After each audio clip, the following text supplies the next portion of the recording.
2 Chainz.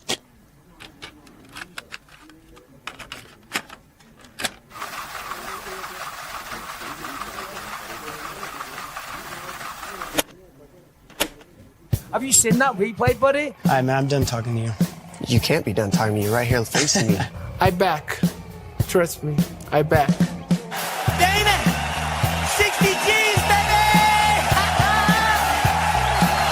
But I'm not impressed by your performance. It's normal. Come on, guys. It's normal.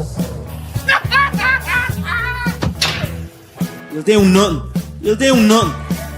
I'm the man of the hour, Joe. Too sweet to be sour. What you see is what you get, and what you don't is better yet. I'm the women's pick. I'm the men's regret. And if you win against Chael Sonnen, you made a bad bet. I don't have much left to say other than you have seen nothing yet.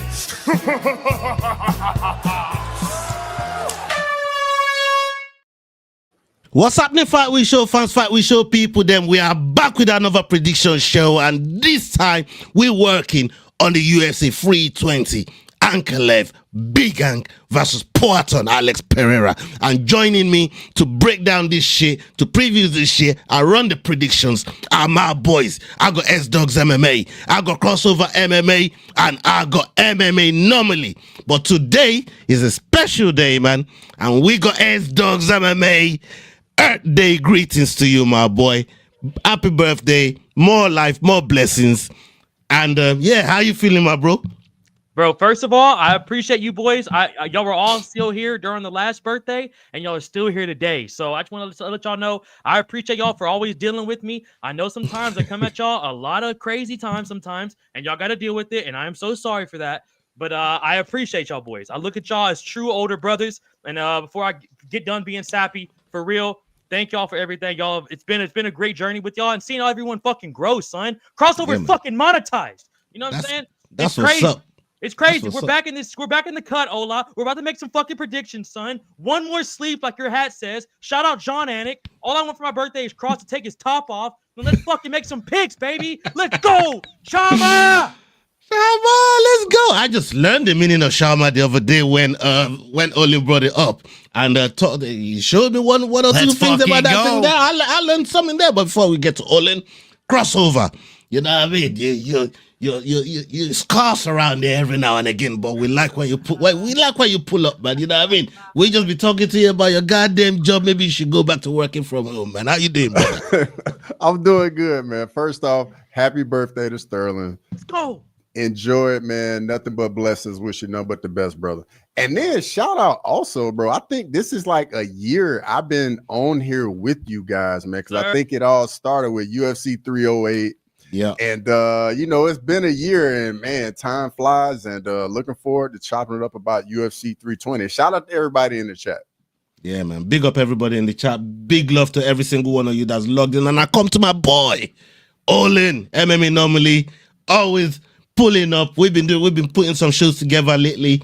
And yeah, if you haven't seen our last work with Big Muddy Modestus Bukauskas, go check that out. And we had KBD, Black Diamond in the house. He just pulled in as well. And we got big news on the horizon. Our boy, Adrian Sanchez, is up for a title fight. Olin, how you feeling, man, with all the things that you've been hearing, brother? Brother, I couldn't be more excited for our guy, Adrian, and I mean, Black Diamond. Like, I feel like it's all coming together, bro. The stars are aligning for all the homies, and as you sip on that juicy drink, I just couldn't be happier, man. Getting to spend time with the boys, chat about one of, in my opinion, the best fight cards of the year, hands down, and it's my guy in the top right's fucking birthday. Happy birthday, dude! Baby. Let's go. I'm telling you, boys, I appreciate y'all for real more than y'all know. Sometimes I need, maybe as I get 28, I'll be more mature and I can tone it down. But I've appreciated y'all for dealing with it. I'm sorry. Hey, bro, like I said to you, you know what I mean? You're only 28 once, man. You'll be 29 once, you know what I mean? So try to enjoy it while you can. Because this brother over here, Mr. Crossover, gonna be reminding you about Father Time very soon, bro. You know what I mean? That should go come around the corner fast. Ola's so petty. Ola's so fucking petty. I let go of that shit 2 weeks after the fight. Ola's still on it. Bro, you know he gonna bring up old shit, and then when I bring up old shit, he gonna be like, "Why you bringing it up? Why you bringing it up?" You are gonna bring up no old shit today, bro. You will shut your mouth, yeah. And we're gonna talk about today's shit. We're gonna talk about today's shit, man. No old shit from you today. Big up everybody that's locked in the chat right now. But salute to every single one of you. Let me come to the chat real quick and see what you guys are saying. Oh, look at the brother from the he's Lane. Lane, big up yourself, Lane. Salute. Yes, Lane. Yeah, man. We got Justin in the house. Salute to you. Hey, you're getting love. You're getting big love in the chat right now, Sterling. Big love in the chat. Happy early birthday, Grimy. Hey, happy early birthday to Grimes. Legend as well. Yeah, man. Happy birthday. Happy early birthday. You know what I mean? Fucking hell. You love birthday twinning and shit. Yeah, Bro, man, you know what that good. means, Grimy? You got to bet a lot because all those bets are going to hit. It's your fucking birthday, kid. Let's go. Make that money. That birthday money anyways, baby. Spend it. You sure bets be hitting on birthdays? I don't lost a lot of bets on my birthday, man. I don't know, but you know, I mean that shit never worked for me. Hey, Grimy. All right, Grimy. Maybe that's a 50-50 place. Yeah, there you go. Yeah. Put that disclaimer out there, man. Put that disclaimer I no longer like the line on that bet. Put that disclaimer out, man. Big up Vincent in the house. Cross just shouting you out there. Shout out, Vincent. Yeah. Shout out to everybody that's in the house, man. Big up every single one of you. Big love. As you guys start pulling in, make sure you're showing some love. Hit the like button, the share button, and subscribe if you're new. Make sure you're following everybody that's on this platform. You can see the name scrolling down the bottom there, the Rambling Dad, our affiliates. You know what I mean? We got Making the Walk, Basement Jacks. He's still in basement. And we got Kick Him in the Head. He'll probably pull up soon. We got the Rambling Dad. He'll probably go pull up soon as well. And make sure you're following Aggie the Kraken as well. That brother's crazy. Crazy motherfucker. That dude was in the projects, my boy. You guys know what Aggie is all about, man. You know what I mean? It's just showing love, man. Big up to all those boys over there. We got a hell of a card on our hands, and Sterling, I'm gonna start with you. I mean, on the whole card, 14 fight card, I don't think anybody pulled out. Did anybody pull out? I don't think. Yeah. So I don't think anybody pulled out. Early though. It's still just like early Jack, though. It's still early out, you know what I mean? But right now. Why did you guys even put that out there? Why not? Because this shit happens. It's fact of life, bro. Yeah. You know what I mean? So I'm going with right now. Have nothing to do with it. Yeah, I'm just saying. But right now, as of right now, we got no fighters pulled out, which is a good thing. But I want to ask Sterling, you know, which fight is really looking forward to on this card before we go ahead. I'm so sorry, boy, to take the obvious one, but Khalil Roundtree versus Yuri Prohaska. That's my one. Fuck it. I mean, I'm so glad you brought it to me because this was gonna be the only one, bro. I get why it's the third fight. I get why it can't be the co-main because we got 2 title fights, which shout out Dana for that. But dog, that fight's gonna be fucking. What do you think is gonna be more crazy, the fight or the fucking stare down? It's gonna be insane, boys. This is literally, like I said on the show with Olin the other day on Dana White Contender Series. This is literally old school MMA shit, boys. This is 1990s karate versus Muay Thai, and these motherfuckers are built like warriors. So this is gonna be insane, boys. Olin, what about you? Man, I was just typing it in the chat. Muay Thai versus Samurai, bro. I mean, it's the obvious pick, right? Everybody and their mom is fucking excited about this fight. If you're not excited about this fight, I would question whether or not you're an actual fight fan. Outside of this one, I am really stoked for the just to give a different option, the featherweight bout between Josh Emmett and Youssef Zalal. Big fan of Youssef Zalal. I've met him a couple times. Dude has some of the just best and nicest, most genuine energy you'll find from a human being, and I always enjoy seeing him out there in the octagon. I think it's truly, just like Sterling was saying about this previous fight we're talking about, right? It's going to be a little bit of kind of an old school UFC vibe, in my opinion. It's going to be power versus speed, though, instead of style versus style. It's going to be one man loading up on everything and throwing everything behind it versus a guy that's on his bicycle, making him miss, making him pay with little counters. So yeah, I'm stoked about that featherweight banger that's coming up right before it. Okay. What about Cross? So I'm going with a middleweight scrap between Abus Magomedov and Joe Pyfer. Like, I think that's going to be a lot of fun. Going to be a banger. Like, at any point, somebody can get finished, and I'm really looking forward to it. Yeah, man. Yeah, for me it's gonna be Bashrat and Gutierrez. Ooh, that's a scrap. Gutierrez. That's just that brother is just scrappy. Like everything about Gutierrez is you're not gonna be in for easy fight. But Bashra, I love the Bashra brothers and what they bring. They just have a different dimension and different dynamic to how they approach fights. And I think it's gonna be a good mix of styles between Gutierrez and Bashra. So yeah, that's probably one you could put down for fight of the night if you're a betting man. So I will I'll definitely be looking forward to that one. You know what I mean? We've not gone to many more on the main card. So without further ado, let's get over to the cards that Leroy has put together for us in the back. And you got the betting odds ready, Olin? Okay. Yes, sir. All right, let's go with it. This is such a fucking good card. This card is crazy. We got Veronica Hardy versus Brogan Walker. Brogan Walker coming in with a record of 7-4. Veronica Hardy with a record of 9-5, 1-0 contest. Veronica fighting out of Nottingham, England, and we got Brogan Walker fighting out of USA. What are the live odds on this one, please, Owen? The live odds on this one are juicy as fuck, boys. It is -700 for Veronica Hardy as the heavy favorite, with +500 money line on Brogan Walker. Okay. We know Brogan's coming off a loss. So's Veronica. Sterling, how you feeling about this one? Where are you going? I'm gonna go real quick on this one, boys. So y'all get the analysis from Cross and Olin.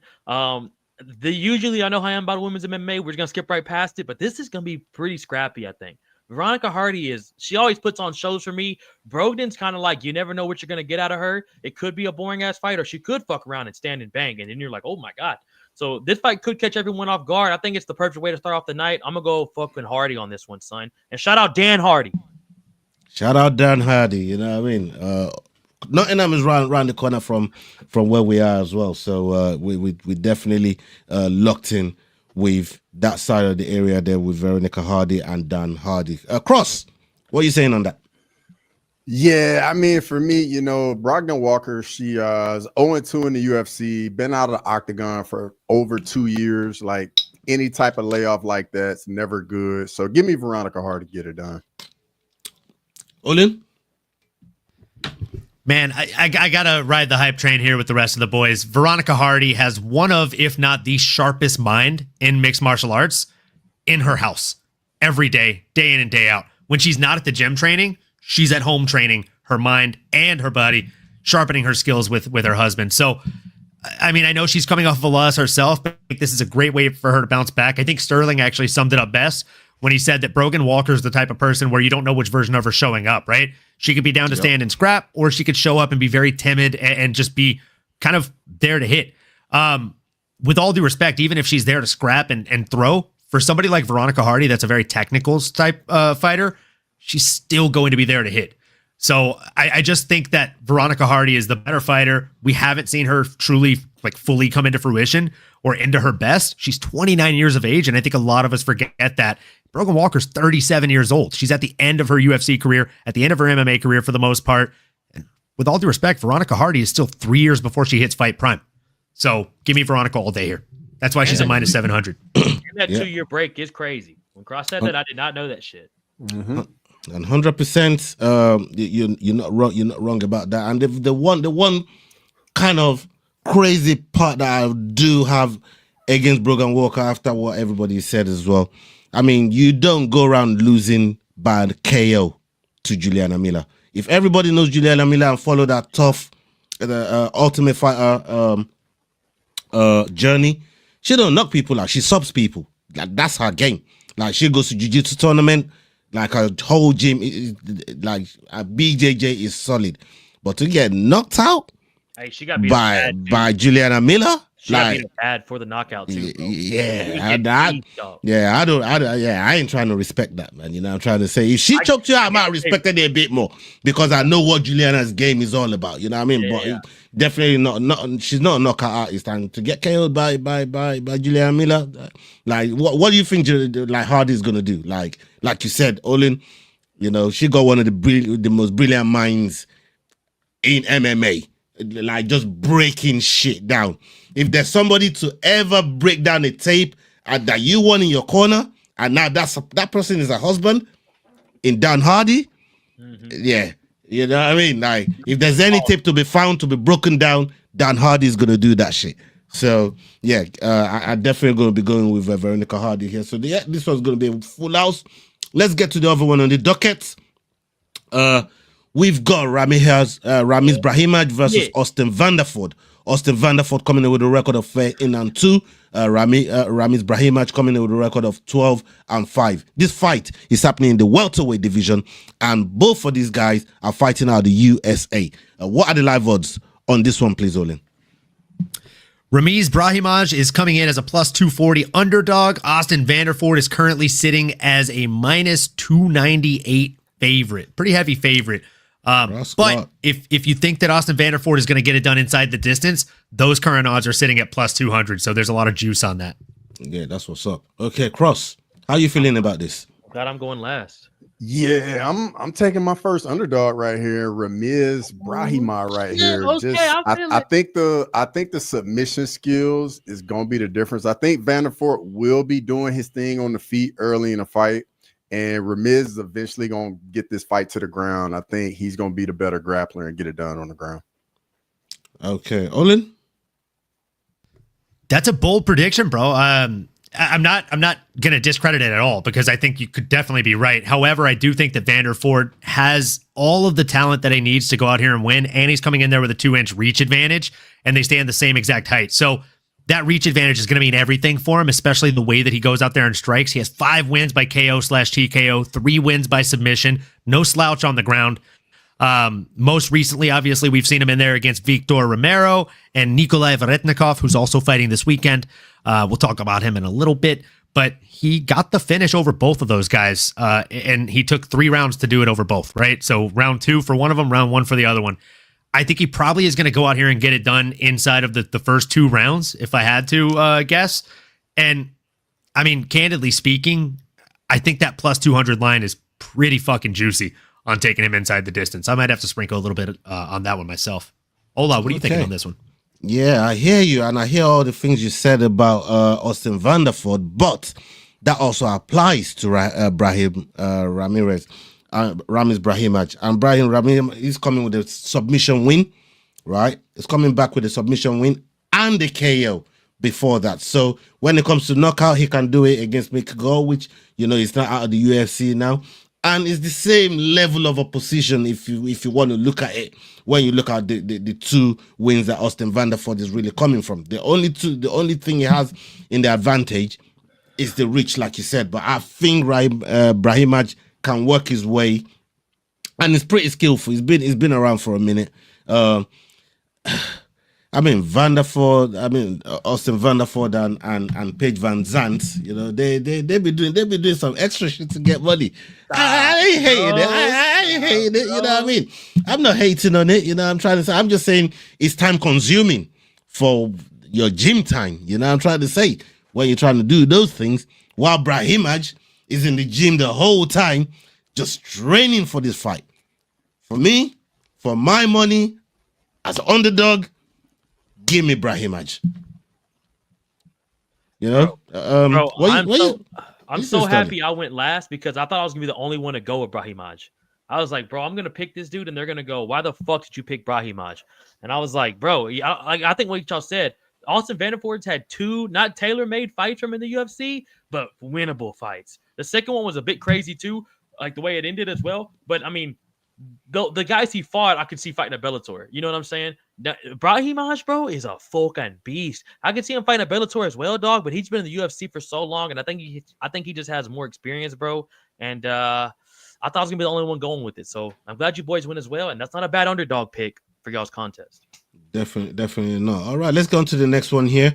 We got Punale Soriano and Nikolai Varetnikov. Nikolai Varetnikov coming in with a record of 13-6, and we got Punale Soriano coming in with a record of 11-4. Soriano fighting out of the USA, Dahu, Hawaii, and we got Varetnikov fighting at Orange County in California. What are the live odds on this one, please, Olin? Currently, Ankalaev Veretnikov is sitting as a plus 260 underdog, and his opponent, Puna Soriano, is sitting as a minus 325 favorite. Bro, a lot of heavy favorites. That name been reminding me of Punani so much, man. I don't know why he go fucking got. Bro, we know where your like mind that, at, bro. man. Like, You been drinking that drink, dog. Hey, yeah. God damn, bro. You gotta stop sipping on that during the show. Hey, brother. Hola, beer's on the later, ceiling. kid. Beer's on the ceiling. Hola, come on, bro. Hey, shout out Ian Miller. He just let us know Paul Hughes and Nurmagomedov rematch is starting right now What did he say, in folks? PFL. Ooh. I know. I think I can see it all crossed shades. And also, he just let me know the news that I posted in the chat. Not sure if you guys saw this, but John Jones' older brother, Arthur Jones, just passed away. No. Sorry to hear that. NFL legend. Oh shit. No news released on cause of death yet, but they found him today. Oh, that's fucked up. That's tough. Yeah, thoughts are with the family, man. Yeah, thoughts are with and the prayers, family. man. You know what I'm saying? Yeah, man, for real. Okay, let's get back to this fight card right here. So, Olin, we'll Punani stick with you. We'll Soriano? stay with you. We'll stay with you, Olin. Punani Soriano. It might as well be called that, man. You know what I mean? Like, yeah, what are you saying about this fight? Look, man, you're right about one thing, right? You can compare him to Punani because Punani always hits and always hits hard. Look, brother, I think Punahele is an absolute banger of a fighter. He's one of these guys that, like, win, lose, or draw, he's somebody that you want to show your casual fans fights of, right? Because it's always exciting with this guy. Very like Dustin Poirier-like in the fact that he is allergic to bad fights or boring fights. So I think this is going to be a fun fight for as long as it lasts. But from a betting perspective, I don't know, dude. It's tough because Punahele Soriano has been up and down. He's 11-4, so damn near a 500 fighter when it comes to records. Ankalaev Veretnikov, though, is even more of a 500 fighter, right? He's 13-6, and we just recently saw him get brutally knocked out by Austin Vanderford, a.k.a. Mr. Van Zant. I'd like to say that Punahele Soriano probably comes out here and gets it done inside the distance via knockout. Okay. Yeah, I can't argue with you there. Veretnikov is just, I mean, when you look at the losses he's had, you know what I mean, Austin Vanderford and Barlow as well. I think that was one of Barlow's early fights in the UFC. Yeah. And we saw what my boy Patterson did to Barlow as well, man. You know what I mean? I know Cross ain't happy with that fight, yeah. You know what I mean? I go bring up a little old shit right there, man. You know, I try to say you weren't happy with how that fight went when Sam Patterson put away Danny Barlow, man. You get me? But I digress. I go be sticking with Punani over here. You get me? So yeah, we go with Soriano. We go with Soriano. What you saying, Sterling? Bro, what you saying? I love when Ola brings up old shit, but dog, all the time. It's the best, though. It's the best, bro. I'm going Soriano in this bitch, bro. This dude throws coconut bombs, son. This dude comes in there and just has a fucking killer, be killed mentality that we really don't see in the UFC as much anymore. This motherfuckers want to go out there, son, get in the pocket, take a couple shots. But Veretnikov, that motherfucker's a dog, and anybody from the Ukraine is a motherfucker. So, or anybody that ends in Stan or Crane or whatever, they're a motherfucker in general. So, I think Soriano's gonna come out here and get it done though, son. Landing some coconut fucking bombs. Oh, can I say that I love that you keep calling him coconut bombs because I confused him and Maki Patolo, whose nickname is coconut bombs, it's coconut for like bombs. 3 years, bro. Yes. Yeah, for real. I thought they were the same guy. They look the same. They fight the same. They're from the same area. Are we talking about the same coconut bombs? But hey, you know what? I almost said coconut bombs in my breakdown. I'm like, don't do it. I've done it the last 3 times. This guy's fought. That's not him. Them Hawaiian motherfuckers got loads of coconuts over there, bro. You know what I mean? Bare coconut trees as well. Bare coconut trees. Dog, the way he's built too. Fucking little tank of a motherfucker. Brother. He's built like Bane. Dude. Yeah, man. It is so funny watching the fights off across his shades right now. I'm not gonna lie to y'all. I don't want him to give his predictions because I can. We're all doing the same thing right now. It's perfect, bro. Cross, so what's Cross saying? Give your prediction. Don't look at the screen, please. I got you. So we get copyrighted. I'm going with Punahele Soriano. I think he's gonna have a bit too much volume, throws big shots. I think he's gonna have a speed advantage over Veretnikov as well. So give me Soriano to get it. Oh, Sorry. Yeah, you Bro, see, Tell us how you really feel, Cross. Bro, Hey, listen, fucking listen. notorious for You giving see his what you just reactions heard away, from bro. Cross right there? Fucking notorious. That's Cross on a fucking watch along with I swear to absolutely God, nothing thank you. happening. Thank Nothing you. happening, and Thank then you. it does a whoa. Hold Bro, like what the Fucking fuck was that?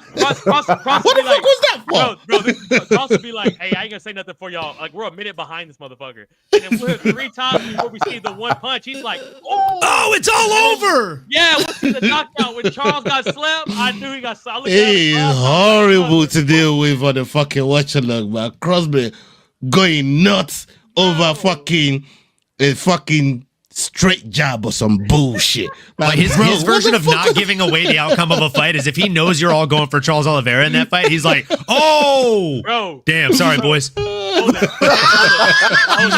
He's terrible. Tell me I'm wrong, dude. You're not wrong at all. You're not wrong at all. Dog, like they don't know what the fuck you just saw, bro. Dog, every Ilya Topuria fight I've watched with this motherfucker, it sounded exactly like that. He's terrible when it comes to this shit. Terrible. Damn, sorry, boys. Cross is terrible, man. I couldn't imagine what it was like with Hamzat Dreykus.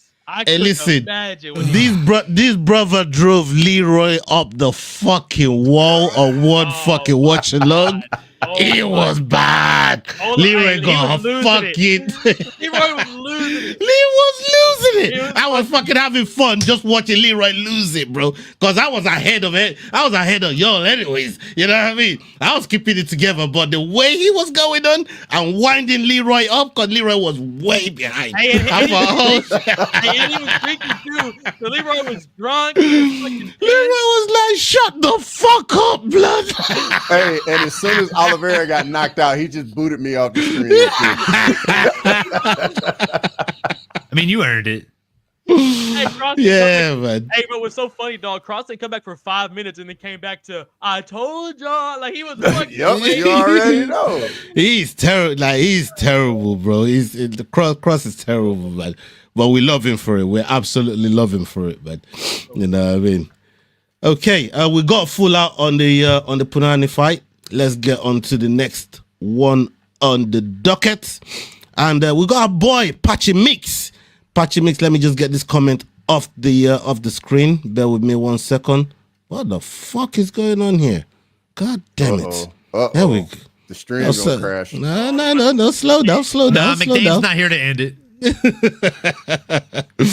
Okay, we got Patchy Mix versus Jakob Wiklas. Jakob Wiklas coming in with a record of 16-3. 2 no contest. Patchy Mix with a record of 20-2. This fight is happening in the bantamweight division, and Patchy Mix fighting out of the USA, and we got Jakob fighting out of Poland. What are the live odds on this one, please, Olin? Mr. Patrick Mix is coming in as a heavy favorite at -325. His opponent, Jakob Wiklas, is sitting as a +260 dog. Okay. Yeah, I think it comes back round to me. I'm going to be going with Patchy Mix on this one. I don't know too much about the other brother there, but I've been seeing Patchy Mix in his days in Bellator and some of the top fighters that he's been in there with. He's been in there with some of the Nurmagomedovs. He's been in there with Rafion Stotts. Like, these are fighters that I respect, and yeah, I think he's really, really going to put this Jakob from Poland. He's gonna put in the rearview mirror by the time this fight is done. So for me, I'm going to be going with Patchy Mix on this one. What are you saying, Sterling? Bro, it's hard, right? Because I don't know too much about Homeboy that he's fighting right now. I'll be honest with you. So I don't have too much to go on him, like what style he has. But dog, the way he got worked against Mario Bautista, no disrespect to Mario Bautista, but look up a fight where he's done that to another man in the UFC. You know what I'm saying? He fucked up Patchy Mix. And maybe Patchy, like I said, bro, I ain't gonna lie, the nerves had to be there for you. Like, I've only fought in front of fucking, like, maybe 100 people. I was freaking the fuck out. I can't imagine fighting in front of, you're in fucking T-Mobile on a stacked card, and then you kind of think you're gonna go in there and fuck Bautista up and ragdoll him, and Bautista is Canelo in your ass. Like, your shit's fucked up at the end. So, I'd probably go Patchy on. Is he the favorite? Yeah. Yeah. I'd probably go Patchy on this then. That makes sense, but I don't know too much about Homeboy. Maybe Cross and Olin can tell y'all some analytical shit. I mean, let me ask you this. What do you think Batista would have done to the boy that Patchy's fighting tomorrow? I think it's a Same decision, shit. and it's probably maybe a finish. But it's not. It's like a submission finish. It's not like what he did to He beat the shit out of Patchy. Right. So this is what I'm trying to say, because when these guys come into the UFC, you always see there's levels to this thing. Unless you're really, really fucking special, unless you're that fucking good, you generally just see the difference that there's levels to this shit from the promotion you're just coming from to coming to the UFC. I mean, dog, imagine he fights Jair or Calvin Qatar or fucking even Yusuf Zalal. You know what I'm saying? Like Lerone Murphy. You want to fight that motherfucker? You know what I'm saying? It's like these are problems you don't want, man. Cross, what are you saying, bro? Yeah. So I mean, Jacob, man, you got 10 submission wins. Patchy Mitch got 13 submission wins. So we got 2 BJJ guys, and it might end up just playing out on the feet. Patchy Mix in his first UFC fight, man, the dude does not move his head at all. He literally just is standing there to be hit. But we don't really know anything about Jakob, so it's basically a coin flip. But I'm going with Patchy Mix. I don't really have much confidence either way in this one. Yeah, man. Olin, what you got? Yeah, man. A lot of people like to look at that Mario Bautista fight like Sterling is, and I get it. The first time I watched it, I felt the same exact way. It looked like Patchy just got shut out and beat the fuck up. But he still landed 122 strikes against the UFC veteran Mario Bautista, and that's worth mentioning. yeah. When's the last time somebody landed 3 digits of strikes on Mario Bautista in general in the UFC? So that tells me that the guy does have it, even when he's getting pelted in there. And I don't think that this guy has hands like that. So I'm fairly confident that Patrick Mix goes out there and gets it done. I'm very confident he gets it done. I'm even slightly confident that he can get it done inside the distance, which you can get plus odds on for plus 150. Am I going to bet on it? No, he hasn't given me enough confidence in his first showing in the UFC. But if he does in this one and they give him another tailor-made match like this against a grappler, probably going to lean towards Patchy and probably going to bet a little bit on whatever that prop line is. Okay. Let's get on to the next one right here. We got Meshi Chasson versus Yana Santos, formerly known as Yana Kuniskaya. This fight is happening in the bantamweight division. We got Kuniskaya fighting out of Russia. We got Chasson fighting out of Texas. That's Sterling's home girl or homeboy. I don't know, whichever one she identifying with today, you get me. But this fight is happening in the bantamweight division. And what are the live odds on this one, please, Olin? Live odds right now are minus 198 for the favorite Macy Chasson and plus 164 for Yana Santos. I mean, she's way more tighter than fucking Sterling, man. She could be Sterling's own boy for all I fucking care. God damn it. Hey, Sterling, it's your turn, man. Hey, it's your turn. I know you're picking the home girl or the home boy. Talk to me. Thank you. You know I gotta go with my dog. I'm gonna go with Chase Song on this one, bro. And not only just because from America here, but bro, listen to me. Just shake those hands. Not many do, and not many get your boy excited to watch MMA, women's MMA. But my boys, I think this is going to be interesting. And if Chase Song can land a couple of fucking bombs down the middle, because Giannos is a fucking kickboxer. So she's going to come in there throwing some nasty shit at Chase Song.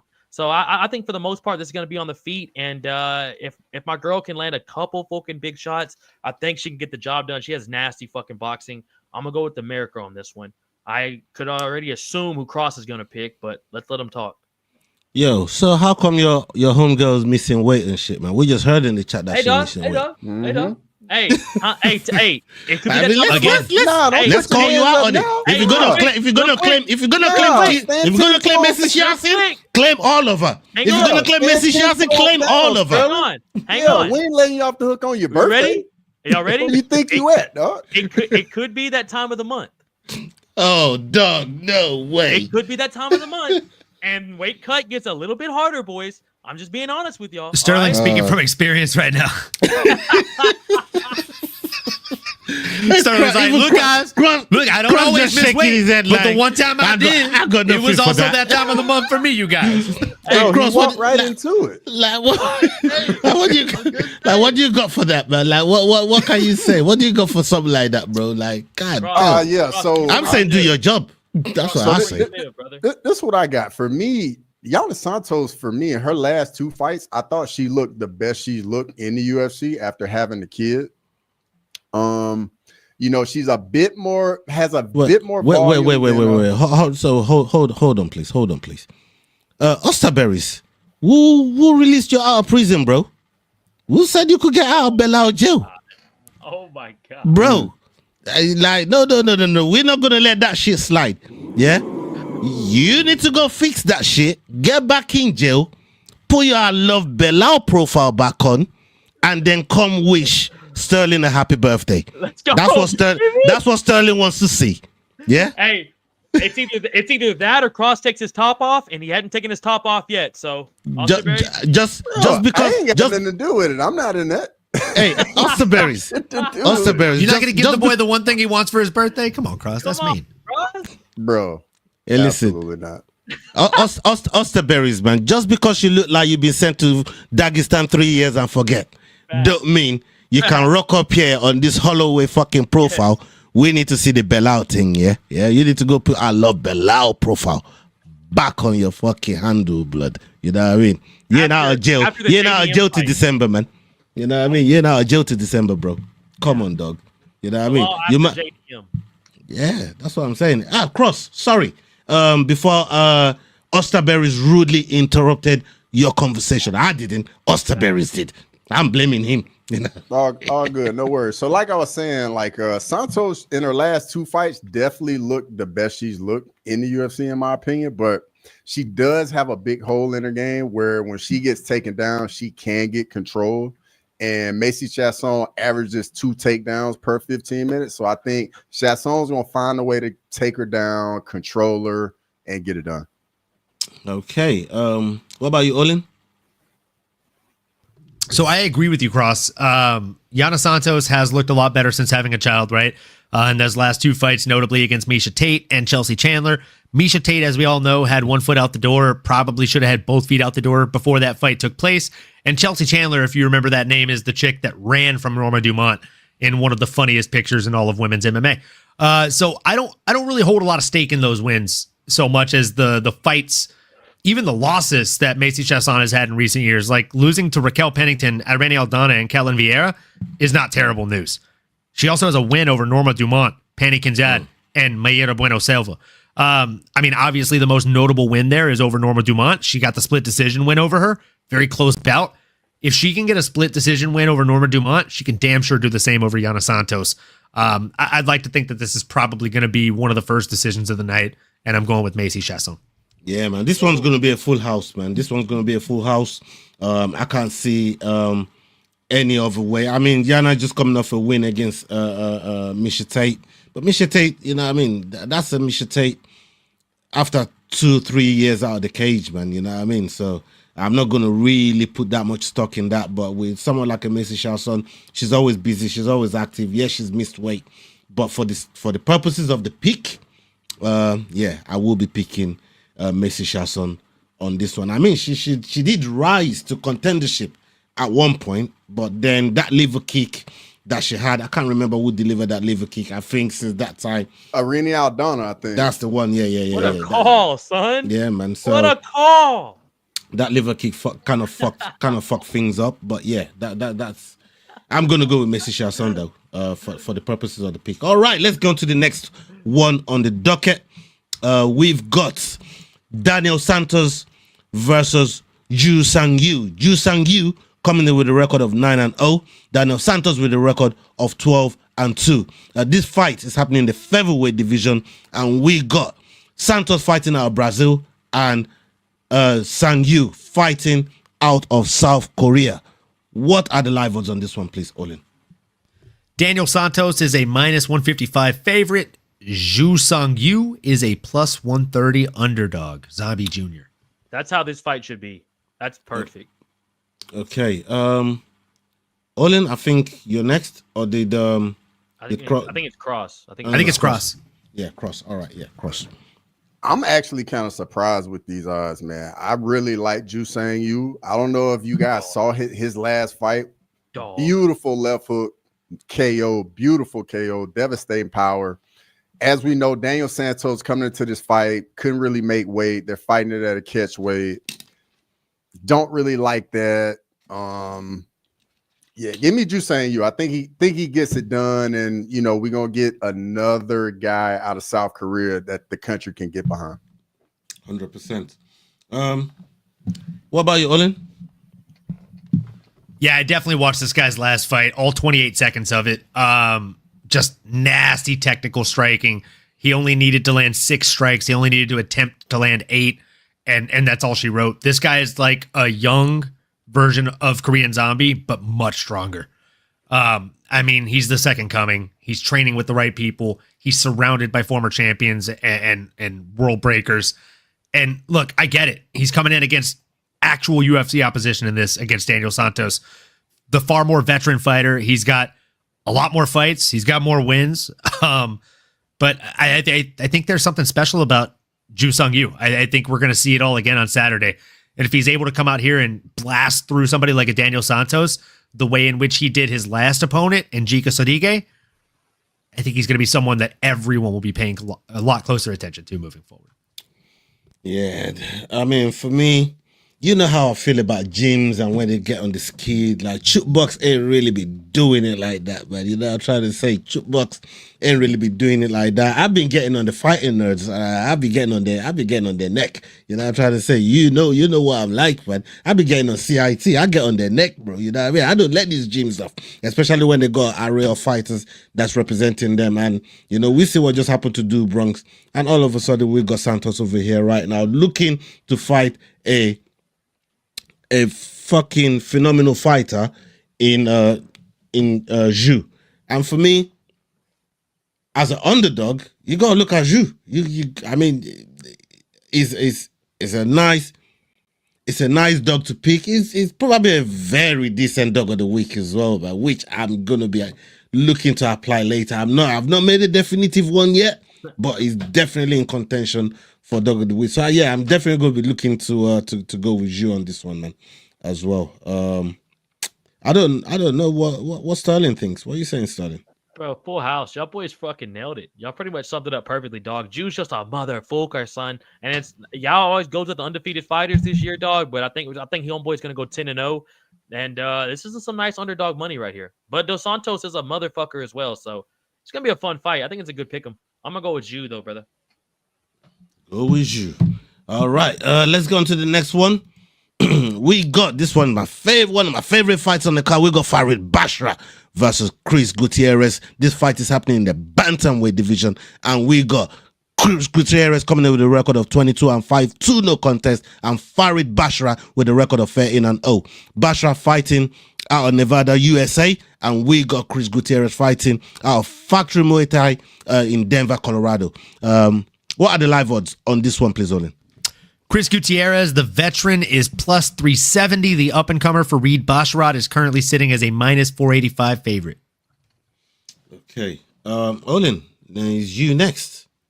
Man, this is a very interesting fight from a stylistic perspective. Chris Gutierrez, like I said, the wily veteran, he's 22-6-2, 34 years of age, and he is the taller fighter, but not quite as long as Farid Basra. Farid Basra is one of these young up-and-comers who, there's something in the water, bro. The ape index is wild for this kid.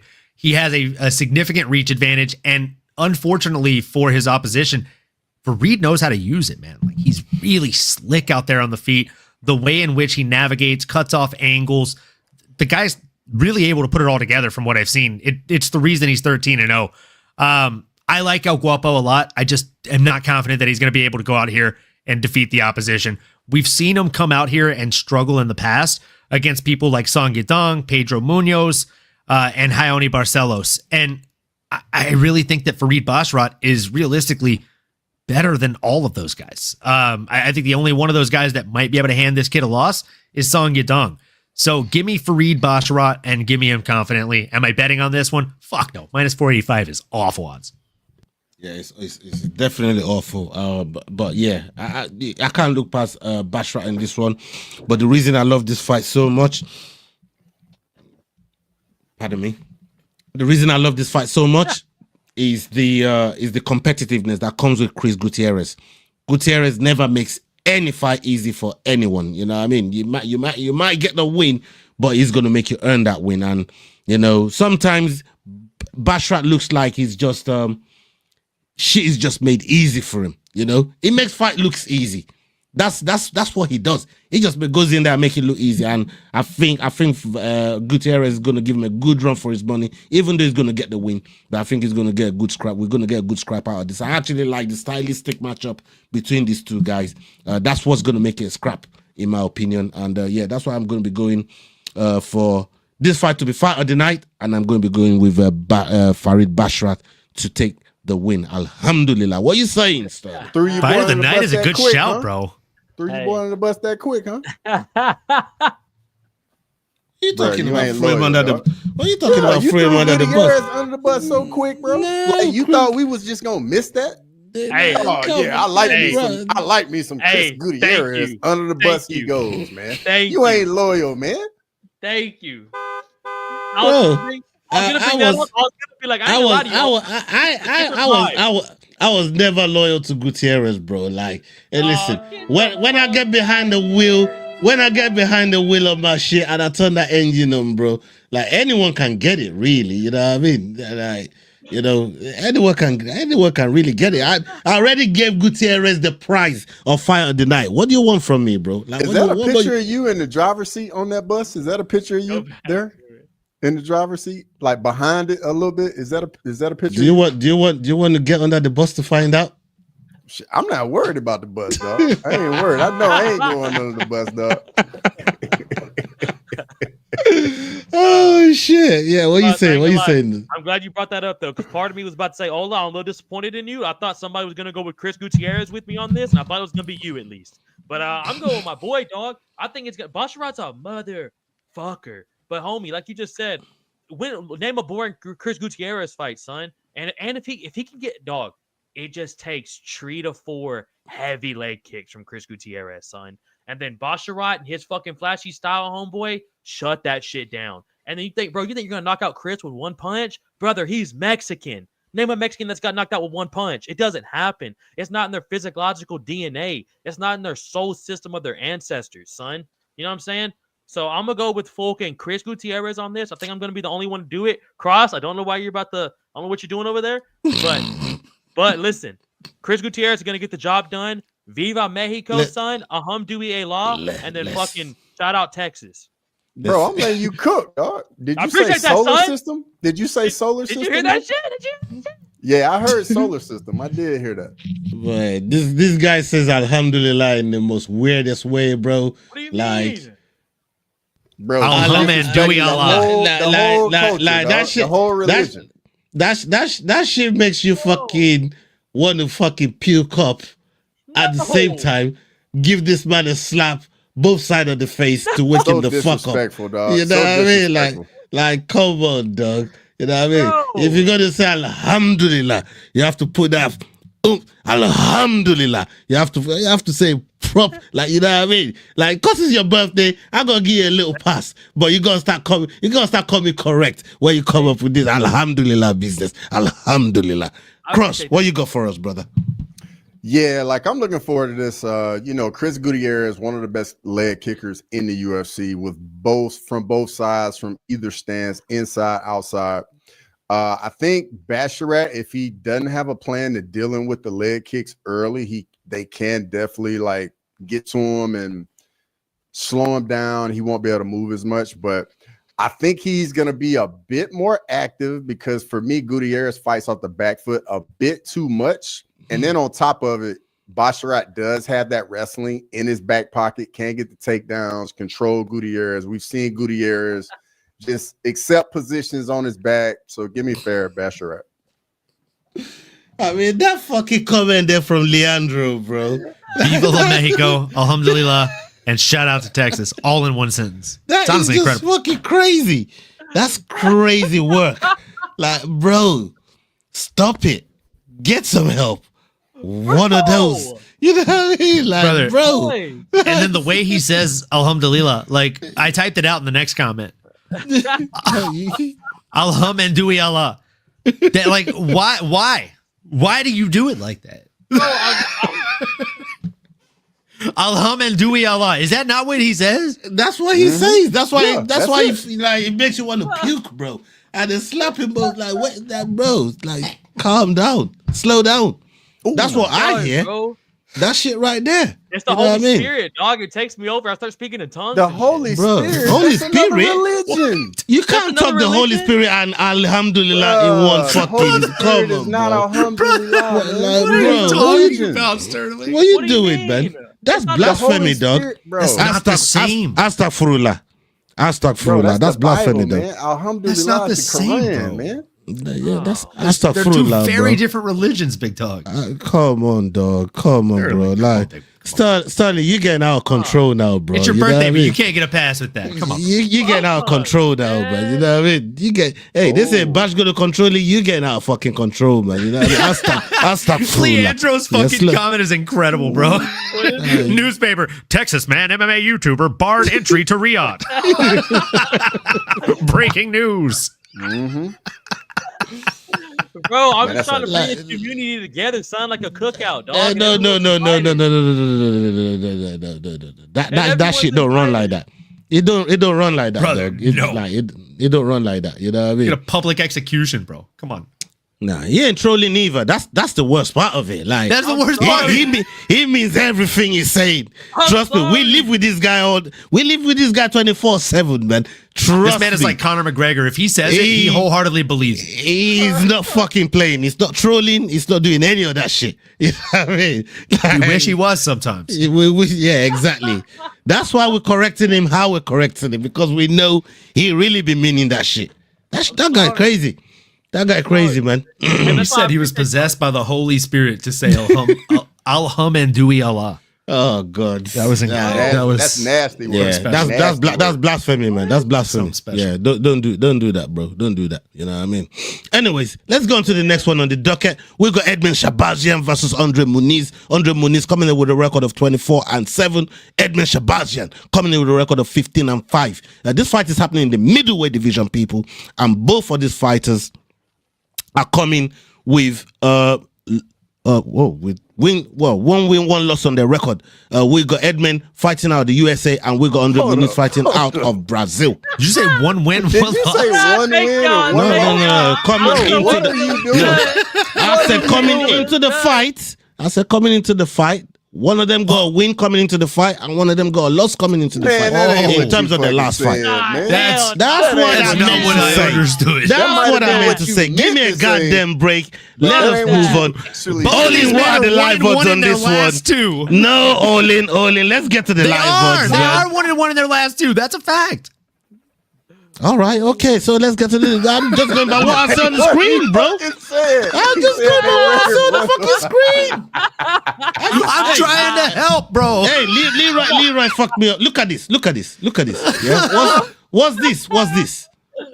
You see that? Oh, you know what? Yeah, no, you're right. The records are like backwards. That's weird, the way that's structured. And even if you say backwards, what about this and that? What about this and that? Bro, all you gotta say is. So what the fuck am I supposed to do with that? Don't fucking look at me. You fucking call out that dickhead Leroy that lives in Dingoland that put that shit there. Fucking Leroy. Hey, bro, I'm just reading out what's on the fucking screen, and you don't want to murder me for it. This is Hey, I'm snitching on Leroy. I'm snitching on Leroy. I'm bashing a rat, and I'm putting him under the fucking bus. Leroy, this is the best this is for you, Leroy. This is for you, Leroy. Right here, this is for you. You are under the bus. Yeah, I ain't taking responsibility for that shit. I give you credit when you put this shit in the back. Now you gotta go under the bus for this one, Leroy. Yeah, man, this is on you. This ain't on me, man. I'm snitching on that boy. Bash a rat. You see me? Yeah, man. All right. Let's get to the live odds now, Oli. Edmund, the Golden Boy Shabazian, is currently a -325 favorite. Andre Muniz is a +260 dog. Can't believe fucking Cross tried to snitch on Bro, me. look at Vincent's pull up comment, bro. Vincent. Pull up Vincent's comment. Hey, He said one win, one loss on the record. Bro, That's I what can't your see ass comments. said, man. I can't see comments at the same time as I read slides, bro. Like, come on, you Well, know you me, ain't reading man. them now. No, I'm trying to get to it now. Oh god damn! All right, I see it. All right, Ola, how do you see this fight going between? But that's not my. Hey, listen, that wasn't my doing. That's all Leroy. I just read it out what Leroy put out there, but you know what I mean? We're gonna blame it That's on all the Leroy, Magnum, man. dog. That ain't me. You know what I mean? Hey, let me see what time it is right now. I'm gonna have to ring Leroy in the fucking in the donor fucking. You can't call me out and then get called out and then look. We just started World War III. Great job, Cross. Hey, I ain't gonna lie. I was gonna wait back on the camera, but that was hilarious. Whose turn is it? Hey, whose turn is it? I think it's yours. Mine? Can I just say I'm happy that you had the slide up for that whole time, and I hope we had a handful of people join to that confusion. Like what the fuck are these guys going on about? Hey, making it work. Like, no, I ain't angry, but that's his happy voice, bro. But Cross be pushing the buttons, but like this bald fraud. What do you do? This bald fraud knows how to fucking push my buttons, man. You know what I mean? He fucking turns up here once every 10 weeks. I just fucking fuck shit up. You know what I'm trying to say? Just talking stirs about the what pot. did he do? You know what I mean? Fucking hell. Anyways, salute to you, Basement Jacks. Right, we'll move on. Magomed beat Paul Hughes by decision. What? Decision? Yeah. Oh, fuck. How many nut shots did he land? Like 3. Nice. I heard 4. I heard 4 from another credible source. There was a headbutt in the 5th round. He got cut pretty bad too. Wait, he headbutted Hughes or Hughes headbutted him? No, Hughes headbutted him and he got cut pretty, and Usman got cut over the eye pretty good. Respectfully, I'd probably headbutt a man if he kicked me 4 times in the balls too. Yeah, sounds about right. Anyways, I'm going with Edmund Shabazian. Where are you going, Sterling? They don't piss me off. Damn, I'm about to say. Hey, deep breath. Hold on, I gotta get your breakdown, bro. Fucking piss me I off. gotta Fuck get your off. breakdown. Fuck off, blood. I'm not fucking saying nothing about that fight. Y'all can fuck off. Sterling, you talk about the goddamn fight. I said enough about that fight. Leroy, I'm coming for you, bro. I swear to God. Dude, I'm going with the golden boy here, boys. I think especially him coming off that last knockout win he had. And let's not forget, man, he had a lot of hype at a very young age. I think he's only 29 or 30. Like, dude's still young. He got in the UFC like 23, 22, and he had that Ronda Rousey hype. And then he's kind of been winning one, losing one here lately. But not lately, but for a minute. But lately, boys, he's been on a fucking streak, and Homeboy's a motherfucker to deal with. And he's just a big fucking dude. Dude needs is a monster, though. Don't get me wrong. But part of me just wants the golden boy to win, so I'm gonna go with Shabazian. I don't fucking finish my Magnum early, bro. Like, I just fucking down in that. You know what that shit, means? goddamn. Get another one, brother. No. I need to slow the fuck down on that shit. That's what I need to do. I'll get some razor nephew. Fair point. Now that I'm doing Sober October, I'm telling everybody else, you drink. That's what I need to do. I'm gonna get back on this one. Yeah, orange juice. There you know go. what I mean? Cross There got it this is. man not even want to give analogies on fights no more, man. Hey, Cross. Since you know everything about these fucking records and these fights and everything, man, you know what I mean? Why don't you tell the people what you think about this one-on-one coming into this fucking fight, bro? What do you got? Andre Muniz, man, he's only won one of his last 4 fights. His last fight against Ikram Alaskara, man, he got finished in the 1st round. You see, nobody cares about that fucking explanation right there. You see, nobody gives a fuck about that nonsense. Yeah, this brother want to turn up here and snitch on me and fucking call out my fucking work. You know what I'm trying to say? While it's Leroy that fucked up that shit there, I'll be petty like that, man. I really be petty like that. You know what I mean? Ask Sterling. Sterling knows this shit. Man, really be petty like that. You get me? But, hey. Bro, I'm not going anywhere, dog. I'm here, dog. I'm here. I'm like the puppet master with you, Ola. Like the puppet master. Hey, I don't like you, Cross, man. Hey, bro, I don't like you, bro. I swear to God. But yeah, God, bro. Shabazian's got looked pretty good his last 2 fights. Still young. He's still only 27 years old. Muniz 35, towards the end of that career. Give me the golden boy, Edmund Shabazian. Okay. Olin? Yeah, I'm riding the train with you guys, man. I just think Muniz has not looked impressive in his last 5 fights. Even when he wins, he just barely edges it out, in my opinion. He just barely finds a way. I don't think he's going to be able to find a way in this one. Edmund Shabazian has looked just incredibly better every time he makes that walk. Unlike Muniz, who when he wins, I'm not that impressed with the growth. When Edmund Shabazian loses, I'm impressed with the growth typically. So I think the longer this fight goes, the more it serves Muniz, right? Because we have seen Shabazian fade in later rounds. But I think he's primed to go out there and get a finish in those first 2 rounds, if I'm being completely candid. Okay. Come back like the Undertaker. Eliandro. Come back like the Undertaker is so. I don't know why you're propping up this brother, man. You know what I mean? Don't encourage his foolishness, bro. Don't encourage that foolishness, brother. You know what I mean? Let's get on the next fight on the docket. Did you even make a pick? Oh, yeah, I did. He went with Shabazian, I went first. No analogy. I was like, yeah. Thank you, Cross. All thanks to you, motherfucker. That was perfect.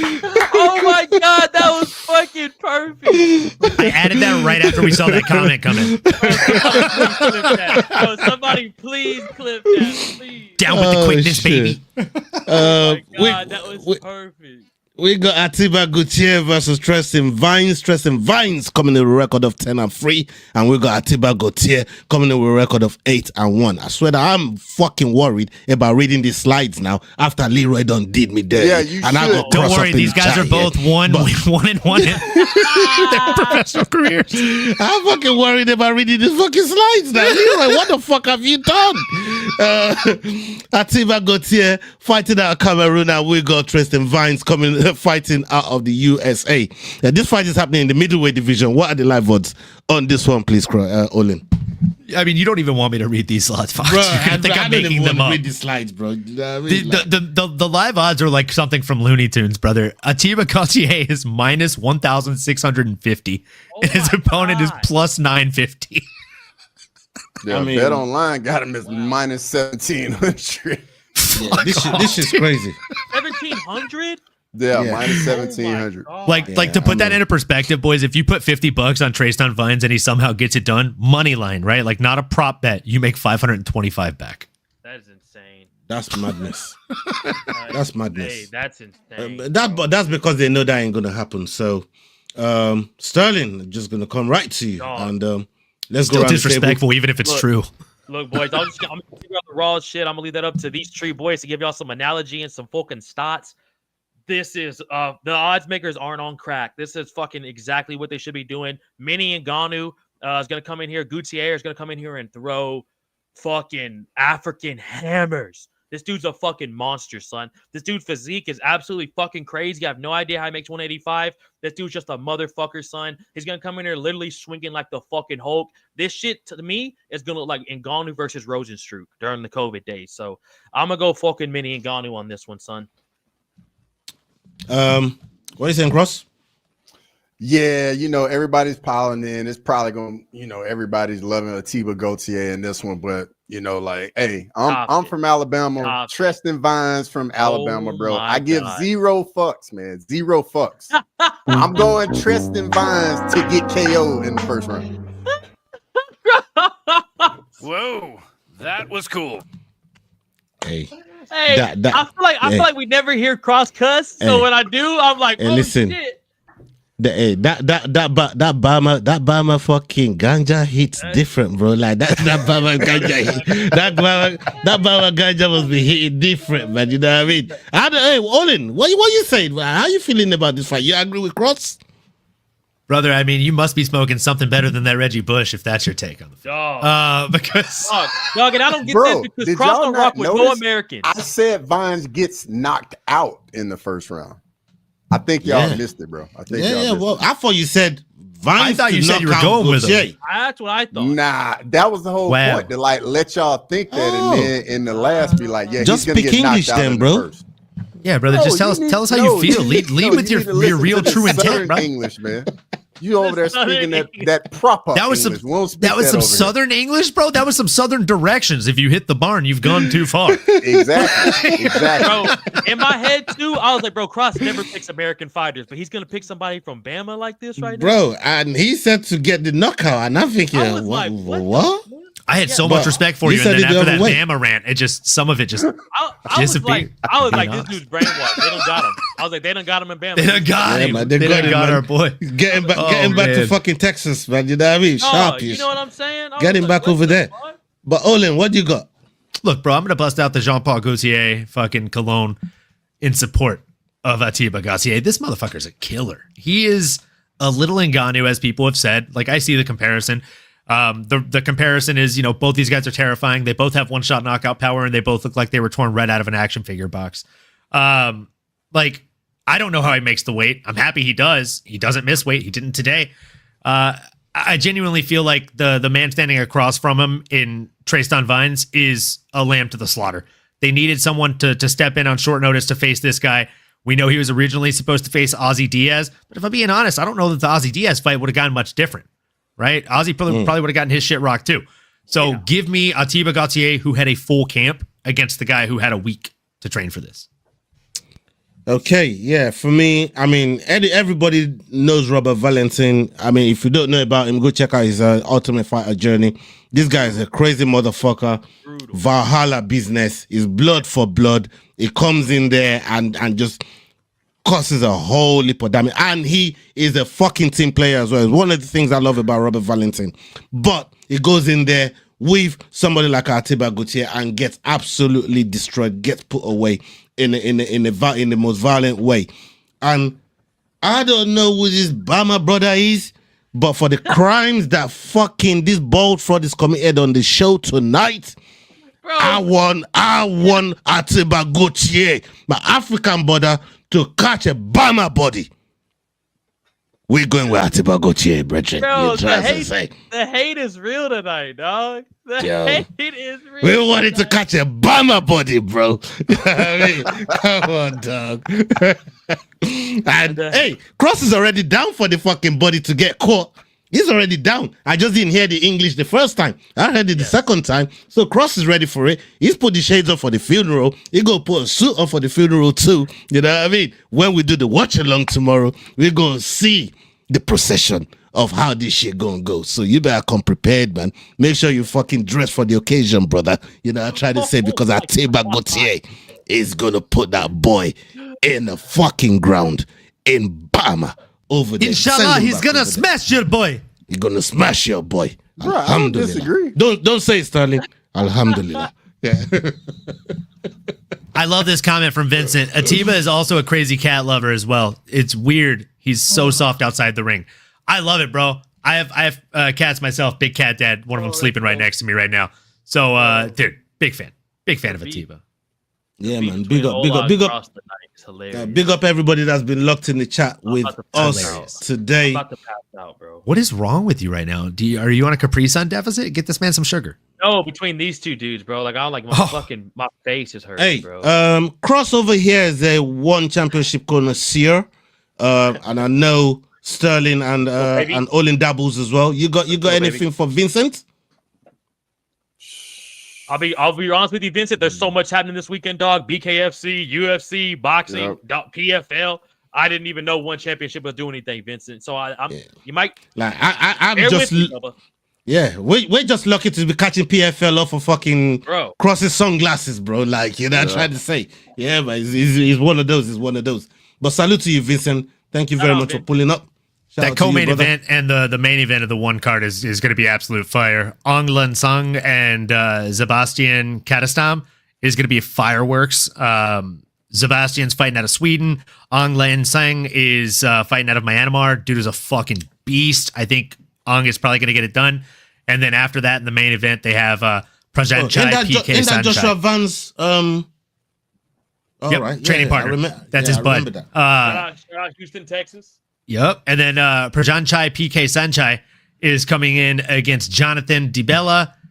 I'm going with Sanchai, bro. Like, I mean, the dude is an absolute savage. He's a Thai legend in the making. And I think 5 to 10 years from now, we'll be holding him in the same regard that we hold the original Sanchai and Buakaw in. So give me him. Okay, there you go, Vincent. We made a detour for you. Salute to Olin for making that little detour for yourself. And yeah, we get on to the next card on the docket as we get into the main event of the. Here we go. As we get onto the main card. As we get onto the main card. Main card and main event be confusing my little brain sometimes, man. You know what I mean? Like, give me a minute. I'll register it, bro. You know what I'm trying to say? Give me a second. I've been 13 hours today, brother. You know what I'm trying to say? But I'm here. Let's work it. We got Joe Pyfer versus Abus Magomedov. Joe Pyfer coming in with a record of 14-3, and we got Abus Magomedov coming in with a record of 28-6. 1-0 contest. These two are fighting in the middleweight division.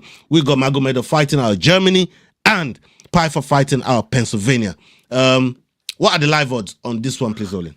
Joe Pyfer is sitting as a minus 245 favorite. Abus Magomedov is sitting as a plus 200 dog. Plus 200 dog. Okay. I think it's Cross next. Yep. Man, it's gonna be a fun one. I think it's a dangerous fight for both guys. Abus comes in with a 3-inch reach advantage. We already know what type of power Joe Pyfer has. Abus in his last few fights, though, showed a little bit of a wrinkle with the grappling and the wrestling that he wasn't really showing earlier in his UFC run. So I think that aspect might be the path of victory for Abus, but I'm going with Joe Pyfer. I just think he's going to land a big shot at some point and get it done. Mm-hmm. Olin? I think either fighter can get caught in this one. I think both guys have a lot of tools in the tool belt, but I think Abus has shown more improvement in recent years than the opposition. Joe Pyfer is somebody that has kind of been stagnant, in my opinion, in his last few fights. He hasn't really shown a ton of growth. He's still just a strong guy that can push you against the cage and land big shots. But we've seen Abus really adapt the grappling, improve his striking on multiple levels. So I think this is another opportunity for Abus to come out here and shine. Yeah, man. I'm going to be going with Abus Magomedov as well. I think since that loss to Strickland, people kind of thought maybe it's not all that, but he's got something. He's got something. And hindsight is a wonderful thing because we've seen the trajectory that Strickland is been on. Is all he's been having is championship fights, right? Championship fights, top level fighters is what Strickland has been facing. So keep coming. You know, you can say it. He's a bad motherfucker. Keep going. What were you about to say? I forgot about this fucker. Oh, what were you about to say, Bubba? Huh? Anyways. Maybe that loss against Strickland ain't so bad for Abus.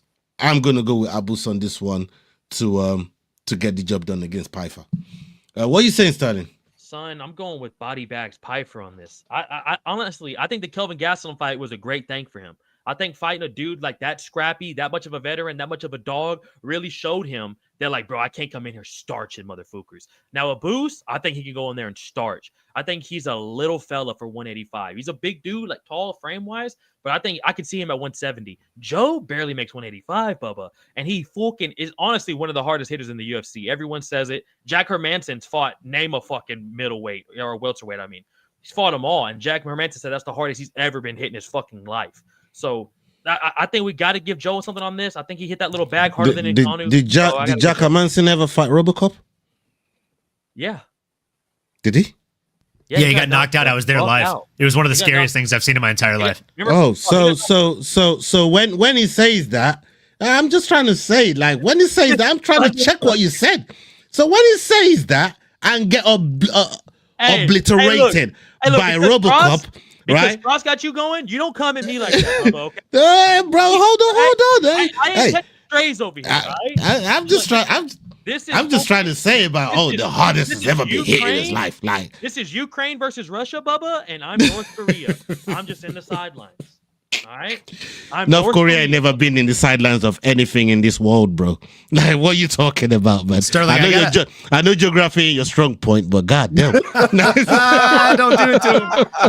Oh, man. And look, Redbeard just said fact check here, and I got to fact check you too, bro. You said he's a little fella. He's got a 3-inch reach advantage on Joe.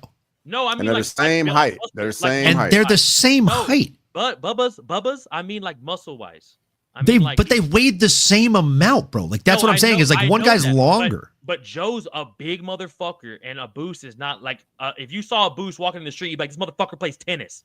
If you saw Joe Piper, you'd be like, I don't think so. I think I'd see his ears.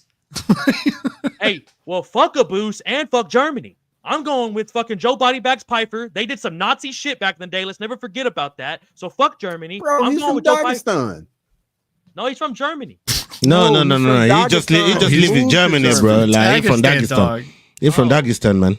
We know geography is not your strong suit. We'll say it again. We're not gonna hold that against you, man. We're not gonna hold that against you. You see, there you go. There goes Jax. Sterling, where's North Korea, Sterling? Yeah. North Korea is a small neighborhood in South Russia, right? In that right, Sterling? No. North Korea is next to South Korea, boys. Let's go. No, it isn't. Next to north it. of South Korea. It's next north to of it. South Korea. I knew this guy was gonna say some shit like this. I knew he was gonna say some shit like this. Bro, Oh how? my god. He said it's next to How it. did that happen, Sterling? How? Is it not next to it? That's like If saying you no, say, hold on, bro. North Korea, If you say East Korea is next to West Korea, North I'd Carolina is accept that. north of South It's Carolina. north of South Korea. It's above it on a map. Not next to it. They're two Not different next things. to it. People, he ain't joking, dog. He is East is and being west. serious East right and now. But brother, west next are to it each would mean other. that they're west or east of each other. Above Yeah. or below would mean north or It's south north of or one south. another. But look, in America, we have North Carolina and we got South Carolina, and they're two different states. Correct. Yes, So- but And they are they're just like above North and South Korea, but they are above and below each other. it works the same Or north way. and south. It's the same thing. So What, it no- basically is next to South Korea, No, it not is- next no. to Jesus fuck. It's above it. but it's next to it. No, above. No, North women Sterling, up. above. It's South connected. women down. It is Up, connected man. to it by land, but it is not next to it. Next to it would mean it's west or Are y'all east. serious right now? Sterling, Yes, dude. I'm losing hair follicles trying to talk to you right now. I'm gonna start looking I just like got another gray hair on my beard having this conversation. I'm gonna look like fucking. I'm gonna look like fucking Cross by the time this trend's done. Don't you do that. Don't you do that. Don't you do that. Don't you do that. I fucking do it all that. Don't do that I'm bullshit. fucking Don't going do there, that. bro. Don't do that. I'm gonna look like pull Cross up by the making the time this walks fucking comment. sleep done. Pull up making the walks comment. He said North Korea is due east of South Korea. Everybody knows that. Yeah, bro. They're next to each other. Come on, dog. Hey, you Cross. I'm on your neck today, bro. Like, you started this shit, bro. Like, you know what I mean? You're gonna catch strays every chance I get. Every chance I get, you catch your strays, brother. Trust me. Yeah, man. All right. Is everybody peaked? Everyone peaked? Fucking Sterling just came out and fucked up this fucking. Bro. They're next to each other, fucking madness, next to bro. each other. Come on, dog. Come on, bro. Come on, dog. You gotta do better, man. You gotta do better. Oh, I don't do that to me right now. Do not do that to me right now, dog. Like what Redbeard said, North and South Korea is the same worldwide. Come on. Yeah. son. All right. Okay. All right. Okay. Do you know, would the president be for North Korea? You know, would that be? Isn't it that fucking Hoon Kong Kim? That's him. Clear. Can somebody please clip that? That's him. That's him. That's him right there. Yeah, you got it, nail on the Sterling. head. as Yeah, we you say. got it, Sterling. You got it, Sterling. All right, let's move on to the next fight before Sterling gets us all fucking blown up out of this fucking blood clot place here. Yeah, we go to Josh Emmett versus Joseph Zalal. Joseph Zalal coming in with a record of 17-5, 1-0 contest, and Josh Emmett coming in with a record of 19-5. This fight is happening in the featherweight division. We got Emmett fighting out of California, and we got Zalal. He's fighting out of Morocco. What are the live odds on this one, please, Olin? Yusuf Zalal is a minus 470 favorite, and Josh Emmett fighting all the way out of Mount Doom, Mordor, is a plus 360 dog. All right. Olin, you're next.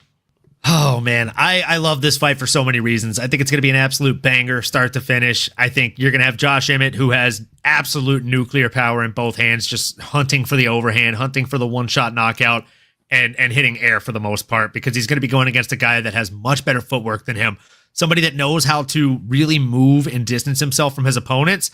And Josh Emmett is somebody that we've seen in history really struggle against people that utilize their footwork better than him. He chases people when they do that. He does not know how to cut off the cage. And I had hopes that he was going to learn how to cut off the cage because he's working with TJ Dillashaw in this camp, who is probably, like, correct me if I'm wrong, number 2 or number 3 across UFC history at cutting off the cage and footwork in general. But no, he said in all the media day interviews, when asked, what have you been working on with TJ? I've really been unlocking more power. I realized after training with TJ, I was only using 30% of my power. Bro, why? Like, you already have power. That's the last thing you need to be working on. You need to fix the holes that you have. So for me, I'm getting no confidence from the media day. I'm getting no confidence from him training with TJ Dillashaw. And I'm getting a ton of confidence from Youssef Zalal and all the abilities and tools that he brings into the octagon. Give me Zalal. I can't argue with any of that. Youssef Zalal is a fighter everybody knows. I fuck with him from the days with Naz, when we've been rocking with Naz. Naz be telling us mad shit about Zalal. Naz is also from Morocco. Salute to my boy Naz. He must have about 55 wives, 56 wives by now. He marries one every week. Like, that brother crazy. They do that shit in Morocco. Like, that shit legal over there. You know what I mean? So, but yeah, he racking them up. Big up my boy Naz. Now we're going with Zalal. Again, I mean, for me, this fight could this could be Emmett's last fight, and I don't like when there's a potential chance that the fighter could be hanging up their gloves in a fight. I generally don't like to pick fighters like that, man. So yeah, for me, I'm going to be going with Zalal on this one, man. What are you saying, Sterling? Bro, I'm gonna go Josh Emmett, son. I'm gonna go Josh Emmett. I just fucking like this dude. I've always picked this dude in every fight he's been in, except maybe Calvin Kattar. And when he fucking I promise you, if you had $50 on the line like we all do, you don't be picking people just because you fucking like them. I'm just saying. No, I get it. No, trust me. I'm just saying. I like Cross Olin. Yeah, I'm just saying. But please continue. look, I get it. It's a bit more. Y'all got a bit more on the line, and I 100% I understand that. But I'm telling you, brother, if Josh Emmett's an underdog, Ola, you're already in first place, motherfucker. You might as well sprinkle a little on him, because I'm telling you, dog, if he touches Zalal, if he nips his fucking little nose, his Moroccan nose, he could die just from the whiff. So okay. I'm telling you, a jab from Josh can I give you a counter? Sounds like you've been whiffing on his boxers. Can I give you a counter on? I know you're just saying. Now, can I come with my counter? Okay. What does Emmett do when he throws that big overhand right? Bubba, he throws that. What does he do? Right, he opens up, but that left hand's still there. Does he dip his head? He's training with. Does TJ. Emmett dip that head? He's training with TJ. Maybe we hold on. Answer the head. Hey, hold on. Slow down. Let me dog walk you like a toddler on this shit. Oh right? my god. Hold on. Ask him how he does when he's put on his back. Am I catching straight right now? Does Emmett dip his head when he goes to throw them big ass overhands? Hey, you know what? Yes, he do. Is the answer I'm waiting for. Hey, you know what? Fuck Youssef Zalal. I think he goes up there and starts this motherfucker. How about that? I don't give a fuck what he does when he puts Zalal is goddamn. Zalal's got that fucking knee right up in the middle for when you dip your head. Zalal got that fucking sweet. Hey, he's got that knee waiting, bro. Bubba, yeah, he's never fought nobody as strong and powerful and a fucking experienced as Josh Emmett, son. What? The same Josh Emmett that could be hanging up the glove. No, I'm talking about Zalal. Zalal's intro to the UFC was against Ilia Topuria. He didn't get finished. He didn't get finished. First fight in the UFC, the nerves got him. It went to a decision, and it was a close fight. Oh my god! And Zalal didn't have footwork at that time. It was his fucking debut. Come on, dog. Come on, wait, you're using the bright lights thing for Ilia? We're saying it was Youssef's debut, wasn't it? Hey, Ilia had more. I promise you. Come on, bro. You can't glaze past that. Hey, bro. I promise you, if you had $50 on this shit, you'll be talking some proper shit. All right, well, look, this happened every week where someone goes, "Damn, S-Dog, you told me to pick him." When Josh Emmett. Don't come with that bullshit. Oh my god. There you go, Sterling. Fuck that. I'm coming back. I will fucking we need to start screenshotting these fucking WhatsApp groups and sliding them in here, Bubba. Because if you go back and look, you're gonna go, Big Daddy S-Dog's not lying. And listen to me. When Emmett kills this motherfucker. You're gonna look at me and go, Bubba, I'm sorry about that. I should have did better. I was pissed off at Cross, not you. And now you got used to it was a case of broken clock could be right twice a day. Facts. Nah, Bubba. That broken clock's been right every week, though. So listen to me. I don't know what Cross is Stop talking about broken cocks over here, man. Like, we don't do that, bro. You know what I mean? Like, slow down, Sterling. Know where you are, man. You know what I mean? I know it's your birthday. You're a little bit excited. Slow the fuck down, yeah. More excited than usual. Yeah. Like, what's wrong with you? Hey, like I said for the show. But yeah, I got Josh Emmett, dog. Did you believe in your barber today? Stop it, Ola. Let Cross get to his dick, bro. Why we gotta bring up all this shit? Moving on swiftly. Yeah, but moving on swiftly, man. Cross, what do you got? Yeah, I'm a big fan of Uses of Law, man. Dude's very well rounded, really good striker, really good footwork, really good grappling as well. I think he's gonna make it look easy against Josh Emmett, and I think this is gonna be Josh Emmett's last fight. He's gonna call it a career afterwards, and Uses of Law just gonna make it look easy. Uses of Law. Okay, yeah, I think so too. I couldn't agree more with you there, Cross. Let's go on to the next one on the docket. We got Yuri Prochazka versus Khalil Roundtree Jr. This fight is happening in the 205 division, and we got Roundtree coming in with a record of 14-6, and we got Yuri Prochazka coming in with a record of 31-5, 1-0 contest. Yuri fighting out of the Czech Republic, and we got Roundtree fighting out of the USA. What are the live odds on this one, please, Olin? Currently, Yuri Prochazka is a minus 205 favorite, while Khalil Roundtree Jr. is sitting as a plus 170 dog. Plus 170 dog. I mean, that's not bad. That's not a bad dog to go for, man. But yeah, we'll come to you, Sterling. Bro, I'm not gonna lie to y'all. I wouldn't put no money on this fight. This fight's just sit back and enjoy, son. This is gonna be the fight of the night, dog. This is gonna be fucking from the walkouts to the actual fight. This is gonna be fucking crazy. If I had to pick, bro, I'm gonna go with Khalil.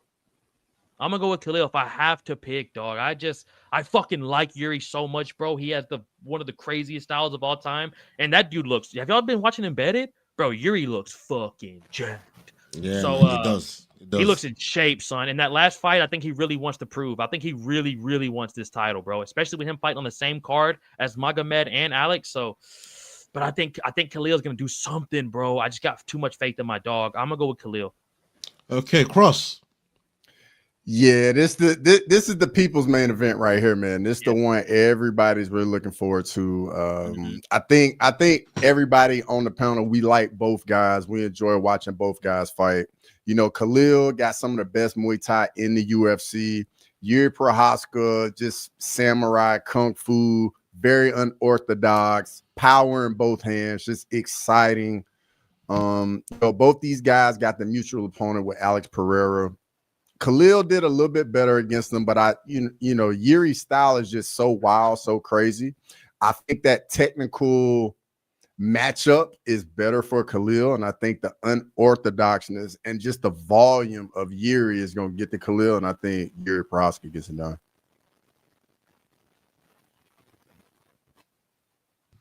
Yeah, I think Yuri probably gets it done. I mean, like, stylistically, this is a perfect matchup for both guys to go out there and look good, right? If you have someone that's extremely technical and has a very stylistic dominance, the best way to beat them is to put them against an absolute wild man. If you have an absolute wild man, the best way to beat them is to put them against someone who is extremely fundamentally sound. So you have on both opposite sides here. You have one guy who's an absolute wild man. You have one guy who's very fundamentally sound when it comes to Muay Thai style striking. So I got to go with Yuri Prochazka in this one. I think the wild man has every opportunity and every ability to go out there and shock the opposition with random shots that he doesn't see coming. And we've talked about this ad nauseum on this show and our individual shows, right? It's not the strongest, it's not the fastest strike that knocks you out. It's the one you don't see coming. It's the one you don't anticipate happening. And that's 95% of Yuri Prochazka's strikes. You don't expect them to come. He's a weird guy. So I'm going with him. But I will tell you, hey, Matua, I'm not a traitor. Come on. I did put Khalil Roundtree on my underdogs picks this week because I needed a dog, and I do think that he has a lot of paths to victory, just as many as Yuri. You're muted, big dog. Blood. You're muted, blood. In a way, mute mouse. Yeah, in a way, I kind of want Khalil to fucking lose this fight, but for selfish reasons. For selfish reasons, and I'm gonna admit to that. You know what I mean? Because maybe, just maybe, that might give that opportunity for my boy Modi B. That's the only reason that I'm really looking. Maybe if this brother loses and, you know, Mama coming off a win, maybe, just maybe, that fight could get put together again and we could see the rematch between the Khalil and Modi B. But maybe that's something that'll happen down the line. But as far as tomorrow night and this fight, yeah, man, Yuri was putting stinging nettles on his body just to negate pain and get used to the pain that's about to be delivered in this fight. Like Yuri be doing some crazy shit, you know, and you can't ever count him out of a fight. And for me, just him being a former champion before, he puts his mentality and the way he approaches fight at different level. And he's so unorthodox. Even Yuri don't know his own next move. You know, that's just the way he fights. Yeah. And he's done so well with it so far. And I think he's gonna do it again in this fight. And I hate picking against Khalil. But yeah, I got to do it this one time, man. So Khalil, you gotta go to the house, bro. I was about to say, are we gonna address that? I was like, what the fuck? I'm sorry, man. Khalil, man. Yeah, you gotta end up here, bro. Like, yeah, I'm sorry, dog. I'm sorry, bro. The boss is struck again. So yeah, Khalil going on at the boss on this one. Sorry, brother. Sterling. I win, bro. Oh, you did? All right. Yeah, okay, let's go on to the next one on the docket. Hey, Ghost got shook. Your hat fell in the background out of fucking nowhere, by the way. I don't know if you saw that. Yeah. Oh my days. I didn't even hear that shit. I didn't even hear that shit. That's why we're asking about the ghost, bro. Yeah, that's some opiate shit right there, man. Some dopey shit right there, people. You know what I mean? Yeah, man. I mean, there's some strong energies in this room. Anyways, we go to Merab Dvalishvili versus Corey Sandhagen. I was about to say Corey Anderson there. Corey Sandhagen. This fight, Corey coming in with a record of 18-5, and we got Merab coming in with a record of 20-4. This fight is happening in the bantamweight division for the UFC bantamweight championship. Corey Sandhagen fighting out of Colorado in USA, and we got Merab fighting out of Georgia. What are the live odds on this one, please, Olin? Currently, Merab Dvalishvili is a heavy favorite, sitting at -440, and Corey Sandhagen is a plus 340 point underdog. Okay, Cross, you're next. Yeah, I think this fight is going to be a little bit tougher for Merab than what a lot of people think. I know everybody's writing off Corey Sandhagen, but the guy is very well rounded. He's going to have a 2-inch reach advantage. Very good on the feet, very good scrambler on the ground as well. We did see in his fight with Umar Nurmagomedov, he did slow down a little bit in the 5th round. And I think that might be something we need to pay attention to, because with Merab, man, the guy does not slow down. He is the machine for a reason. And it's still improving, still getting better. He makes the striking work for his style. Like, you are so worried about him getting his hands on you that you just let him just land these shots to the face. And we just see it time and time again. He outstrikes better strikers just because of the pace he puts on guys. And I think the way to beat him is you got to have some big power in your hands to knock him out early in the fight. Sandhagen doesn't really have power in the hands, but we know he got the flying knee. Can do something with the kicks as well, but I don't think it's going to be enough. I think he's going to end up just facing the inevitable and just get swallowed up in the cardio and the pace that Merab's going to put on her. Give me Merab. Okay. Olin? Yeah, I'm with you, man. I just think Merab, as you said, he is a machine, right? Like the dude would be the fucking leader of the Autobots in another universe. And I think this isn't going to be any different. He has a gas tank that is unlimited, seemingly. He does not slow down. We've seen Corey slow down in fights. However, we've seen Merab get rocked in a fight against Marlon Moraes, right? Several fights. That one fight against Marlon Moraes is the first one that comes to mind, though, because that one possibly could have been stopped. And that would have changed the entire MMA timeline. But do I think that Corey's going to be able to find that? I just don't. I just think that Merab is too good, too strong, and too smart these days. But I'd be lying to you boys if I told you I didn't sprinkle a little bit on a finish by Corey Sandhagen. I actually put in a unit on Corey Sandhagen to get a finish and 5 units on Merab to get a finish. Because that's again, not bad, bro, because he's not going to win by decision. That's the thing, bro. Like, and realistically, like the odds on those are fan-fucking-tastic. The odds on Merab to get a finish are plus 400, and the odds on fucking Corey Sandhagen to get a finish or a knockout are plus 800. Either way, you're getting something. Either way, I'm out on top, and I don't think that this fight is going to go the distance. So, from my mouth to God's ears, and hopefully my bank account, I'm going on Merab. I think he gets it done inside the distance. Yeah, man. Okay, for me, yeah, I can't look past Merab, man. You know what I mean? Like, right now, with everybody that's Merab is fought, last 5 fights, 6, I'm talking championship level fights. We're talking Henry Cejudos. We're talking Sean O'Malley's. We're talking Peter Yan's. Like, fighters that's held the belt is who Merab's been dealing with. And that's different level of fight IQ that Merab has to deal with all the time.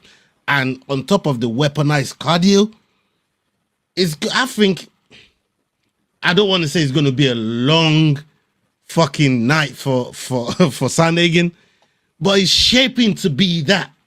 And yes, Sandhagen has got good qualities about him. Really good qualities. And going into the fight there with Aljamain Sterling, I actually looked at Sandhagen going into that fight and thinking maybe he's going to have something for Aljo. Aljo took his back and that was all she wrote. And it's not really been able to get back to that forefront up until now, where he's not fighting the title. So it's taken him a long road from when Aljo beat him to where he is right now. It's a long journey. But I think it's the wrong champion at the right time for Corey Sandhagen here. That's not to take anything away from Corey Sandhagen, because I believe he's a fantastic fighter as well. He's just the wrong champion right now, but I don't see him getting past Merab, man. I'm sorry, I don't see it. Sterling, what do you got? I'm going Merab, boys. I think y'all summed it up perfect, dog. I want to see Corey win the fight. It's gonna be fun if he does. It'll be by like a crazy knee, which is why that bet from Olin's not a bad bet, son. Because if it is gonna happen, that motherfucker, like he told Merab at the fucking press conference yesterday, I'm gonna put my knee through your fucking face. Like, if that's gonna be the way to do it, bro, if he gets it done or some flying shit. But Merab's just a motherfucker. It'd be crazy to pick against him until I see like some type. Bro, I've never, since the Marlon Moraes fight, I've never seen him where I'm like, he might have lost that round, much less the fucking fight. So, dude's a fucking machine for real. I gotta go with Merab, bro. But I hope Corey fuck around and gets it done.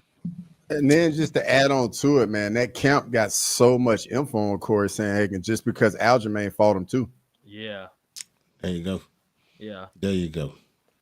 Okay, let's get onto the main event of the evening. Not the main card, the main event. Fucking. There you go, sir. There you go, Cross. There you go, Cross. That was for you. We got Magomed Ankalaev versus Alex Pereira. This fight is happening in the light heavyweight division for the championship. And hold on, this is the crazy shit here with Leroy, man. Why is fucking Pereira got the fucking belt? Why's Pereira got the belt on him, bro? What this the is the kind of shit. Notice that. This is the kind of shit that I have to deal with, and I have to fucking answer for Leroy's crimes. You know what I'm trying to say? This is all down to Leroy, people, and I'm snitching, I'm bashing a rat on that motherfucker right now, man. You know what I'm trying to say? Anyways, moving on, we got Ankalaev coming in with a record of 21-1, no contest, and Alex Pereira with a record of 12-3. This fight is happening in the light heavyweight division for the undisputed title. Ankalaev fighting out of Dagestan and Russia, and we got Alex Pereira fighting out of Brazil. What are the live odds on this one, please, Olin? Magomed Ankalaev, the reigning champion, defending champion, is a minus 265 favorite, while Alex Pereira, the challenger, is stepping in as a plus 215 dog. Thank you for clearing up the challenger and the champion on this one. Clearly, Leroy don't know what the fuck he's putting together here, man. Especially on the fucking main event card, man. This is crazy. Let's get that shit out of here, man. Cross. I've been waiting on this. No. I don't give a fuck. I went first on the last fight. Don't do that. Don't do that. Hey, your same guidelines. I'll tell you why. Same energy. I'll tell you why. I don't mind passing it to you first, Cross. I'm in. There you go. Color me intrigued. We need to see. Hey, listen, this is the actual fight that we brought you here for, bro. You know what I mean? Yeah, this is the actual fight we brought you here for. No, this is your guys. I don't mind. Yeah, I don't mind. Let's only have his stage, man. No, he don't mind. He don't mind. No. I'll wait. Please, I insist. It's been so long since we've seen you. I mean, I would just be mean to not give you the main event here. Let's go. No, it's okay. Take the main event, bro. I don't mind. You guys go ahead. You guys. Unbelievable. It's Olin, Masters. I am. Yeah, crying. I've been thinking, what the fuck is Olan? Hold on. What the fuck? Bro, you told him that's my variation. Like so long ago in the chat. Anyways, yeah, let's go with you, Olan. Let's hear what you got to say on this one. Yeah. Oh man. As Khabib once said, I know you don't like this, but he's gonna smash you, boy. It's the truth, bro. He already did it once. He's gonna do it again. A lot of people. Sterling, looking at you, you're a lot of people. It's you. Talk about how this guy came out and out-grappled the opposition. Brother, he landed 0 takedowns. He got 5, just barely above 5 minutes of control time in a 25-minute fight. And he outstruck the champion. And 0 of those strikes were grounded strikes. He outstruck him on the feet, at range, at distance. He'll go out there and do it again. And still, Magomed Ankalaev, how do you say it? Alhamdulillah Allah? Alhamdulillah. That's pretty good. Bro, where's that been this whole time? Where's that been this whole time? I just zoned the fuck in just now. I didn't think about anything else but how to pronounce that speaking word. Tongues again. Yeah, bro, the Holy Spirit got me. Shout out JC. Bro. What do you mean, bro? Shout out JC. Different religion.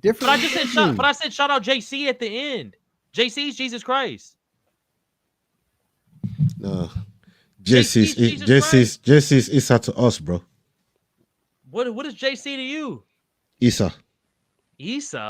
That's a stupid name, bro. Don't Don't do that, bro. Hell, don't do that, bro. That's not okay. Don't do that, bro. No. Come on, don't do that. Don't do that. No. I'm serious, bro. I'm serious. Don't do that. Hold on. Listen. I'm mad serious. Listen, you gotta be honest. You can't say that. If you met somebody named Jesus or Osha, you would be like, Jesus. It was Isa, bro. I said Isa. Oh, these Osha. I was like, bro, Osha's a regulation. And even if their deity was named Osha, like you don't like diss that name, brother. Bro, first of all, fuck all of it. How about that? Not helping the case, dog. Sorry. Cross. Whoa, what you got? No. It's you next, bro. What you coming to me for? We're reverse order, brother. You dodged the first to go, Bullet, but you gotta at least go second here. You said all in go? You said all in go? All in's been. Now we'll come to you. We've been going clockwise this whole time. Don't be trying to change shit up now. Come on, Undertaker. Let's go, brother. Clockwise. Let's go. No. You see this bald head sweating. He's trying to figure out who's gonna win this fight. He got 2 dogs in one fight. You know what I mean? He's suffering right now, and he don't want to fucking pick. He doesn't want to fucking pick. Did I get it right last time? No. You're bro. I know how your brain's working right now. He's sweating. He's working overtime, bro. He's working overtime. He's working overtime. First time they fought. Your mind's running fucking 100 miles an hour right now, but you know what I mean? You don't know what to do about this fight. You know what I mean? No, we're waiting on you, bro. Like you said all in go and all is been now will come to you. It's your show. You got it. Yeah, that's why I'm picking who goes next. It's you. Nah, bro. It's on you. That's why I'm picking who goes next. It's you. I'm showing my respect, man. You know, inshallah, you got it. You got it, bro. All right. What a beautiful name, Shala. Big is, Ank. by the way. Big Ank. Big Ank retains. Big Ank retains. I see nothing past that. He don't got nothing for Ankalaev. Pereira got nothing for Ankalaev, bro. Like I just don't see it. And we've been knowing this from a long time. And I tell you how you know this. I said this the last time. I'm gonna say this again. They made Pereira duck Ankalaev so bad until Pereira had nowhere else to go. That's got to tell you. If that don't tell you everything you need to know, and then Ankalaev delivered how he's supposed to deliver in that fight, I mean, they were hiding Pereira, man. You know what I mean? They didn't want him to see Ankalaev, man. They made Ankalaev fight there, do this fight, rematch that fight. That, like, come on, bro. What we doing here? We know who was supposed to get in that fight there, and that was supposed to be Pereira. And they swerved him so many times and made sure he didn't see Ankalaev until he had nowhere else to go. So for me, I'm going with Ankalaev on this one. Sterling. Dog, I'm going with Alex Pereira. I think he's going to bring that dark spiritual energy that fucking Yuri was talking about, son. We're going to bring that jungle energy, and we're going to sleep this motherfucker from Dagestan. We're going to come in there, marching it down, doing our normal shit. That you're going to hear the fucking tribal music play. He's going to get in the octagon, son. He's going to pull that little imaginary bow back, son. He's going to let it go. He's going to do his yell. He's going to get in the octagon. And I'd say under 3 rounds, Magomed's a dead body. And everybody in Russia's going to go, Chama. So that's what I got to say. Fuck Magomed. You are fake news. Nah, brother. That's real shit. That's real shit. Okay, we've come to the end of the show. It's phony stuff. It didn't happen. Yeah, it didn't happen. We've come to the end of the show, people. Salute to every single one of you. Olin, I'm going to come to you for your dog of the week. Oh, man, my dog of the week. My dog of the week. He straight up skipped crossover. I love it. He straight up skipped crossover. I went with Zombie Jr., man. Yeah, I went with Zombie Jr. That's my dog of the week. Right now, I kind of wish my dog of the week was crossover because he's definitely in the doghouse right now. Oh, my God, bro. Sterling, you got dog of the week? Bro, Josh Emmett. Josh Emmett. Josh fair play. Josh Emmett, he's not underdog. He's like a plus 340 or something. He's and like Olaf, you want to stay in first place, brother? Plus 360. Olaf, you listening? Look at my eyes, brother. I'm you listening. want to stay in first place, Bubba? You can't change it now.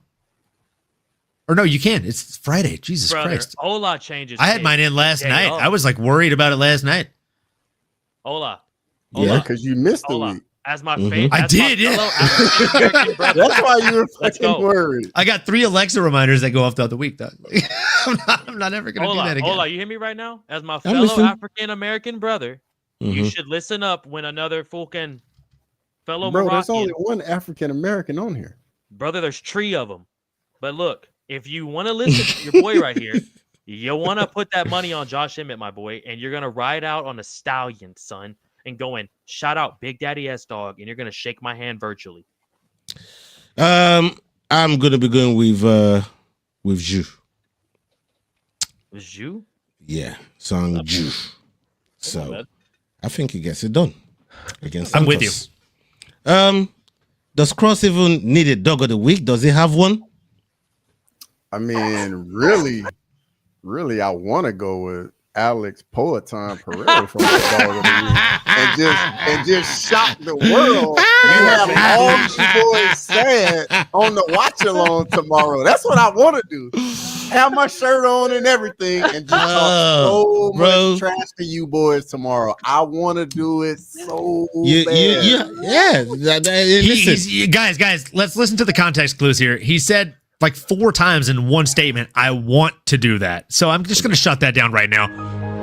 It didn't happen. It's phony. If you're saying you want to, like, that means you can't lock it in. You're not feeling confident, brother. What's going on over there? It's fake. Fake news. Take the glasses off and look us in the eyes and tell us. I'm not even worried about these guys, man. I don't even listen to them. I got the fight right the first time around. Just saying, it's on wax. Yeah, that don't mean you're gonna get it right the second time around, though. This time, you know, you didn't even want to pick. You didn't even want to pick. You got pressed to pick fucking Ankalaev the last time, dog. We saw you with your Puerto shirt, all fucking nice and ironed up, all steam and ready to fucking go. Shit. We saw you with your Puerto shirt, bro. You know what I mean? You went out on the night out rocking that Puerto shirt, just hoping that, yeah, you know what? I'm going to tell those guys on the stream, Ankalaev going to win, but in real life, I want Puerto to win. I'm going to rock that shirt today. It didn't happen, bro. It's going to be the same damn thing this week. I'm going to be rocking my Puerto shirt tomorrow, even though I'm picking Magomed because I got the fraud has landed. The fraud has landed. Hey, yeah, I got money on the line. I got money on the line. I got to go with who I think gonna win, but I'm gonna be rocking my Peloton shirt. Sterling has been disappointed in you so many times in his life, and this takes the cake. This is like right on top of the list. This is the tip of the iceberg right here. It's Sterling. You see, I took Ankalaev in the first you see why I was trying to press Cross to go first. It be your own people, brother. Yeah. Brother, it's a logical pick. Magomed has twice the wins and a third the losses. He's a better fighter. And Pereira 38 too, dog. Dude, like age is unescapable. This dude is literally crossed Magomed off, and I thought he can't transfer it over, but we haven't seen him in a minute, but he's still crossed Magomed Shiapov. What? Who? Yeah. That was pretty good. Did you say Magomed Shiapov? Yeah, pretty good. It was a little bit close. It could be worse. It could have been worse. We've heard worse from Sterling for simpler names. So I'll give you a little bit of credit on that one. You know, he just fucked up Issa for fuck's sake. You know what I'm trying to say? Like, come on. He just fucked up Issa for fuck's sake. Like, you know. So, Dog of the Week, Sterling, Cross, what did he say? I'm going with Ramirez. Oh, right. So we just scrape up the Poitin bullshit that you was talking about earlier. Yeah. Don't worry, all that shit that you say you want to. All that shit. That only was right. You might want to, but it don't mean that you're gonna. You might want to, but I'm in corporate marketing. I listen to everything people say. You got to pick apart what they're saying. Cross, he already got me once this show with that Alabama bullshit. I can't believe you, bro. I cannot believe you did that, bro. I really was like, man, I was really gonna stand 10 toes right now with me, and then at the end like that, bro. Bro, I'm gonna be honest, man. I've been dreading this matchup, bro. I've been dreading it, man. I know. You and every other Peloton It's why I wanted to get at you so early, bro. You kept swerving it. I salute you for the swerve, but I had to. I had to nail you on the cross there. Excuse the pun. Excuse the pun. I had to nail you on the cross on that last bit there, bro. No disrespect, Cross. Like I wore my Peloton shirt yesterday for the breakdown video, but I wore it so I won't be wearing it on fight day because I know what's gonna happen on fight day. Yeah, man. I'm not looking forward to it, man. Like honestly, he's depressed already. He's depressed already. I'm picking Ankalaev, but if Peloton wins, I would be ecstatic. So it is what it is. It is. You're happier to watch your homie win and lose money than you would be to watch your homie lose and lose money. Yeah, exactly. One of those. Man. Yeah. Catch 22, man. Catch 22. Yeah, man. Big up everybody that's been locked in with us. We're nearly 2 hours in. Sterling's birthday. Cross pulling over. You know what I mean? From work and Red Tete that's taking him away from the show for a minute. Big up yourself, Cross. Salute to you. We miss you. And Olin, big up for the Lord's work that you've been doing, man. Salute to you, my brother. We see you, my bro. Salute to everybody that's been locked in with us right from the beginning of this show. Damn near 90 of you at one point in the show, man. Big love. Make sure you're following everybody that's affiliated with us, Making the Walk, the Rambling Dad, headkickpod, Aggie the Kraken, all those guys. And indeed, make sure you follow the Fight Week show as well. And we're going to be back tomorrow for the watch along, the main card watch along. We're going to be right here for it. Make sure you turn your notifications up for all the channels that you fuck with around here. And up until the next video, people. Hasta la vista. We're out. Salute.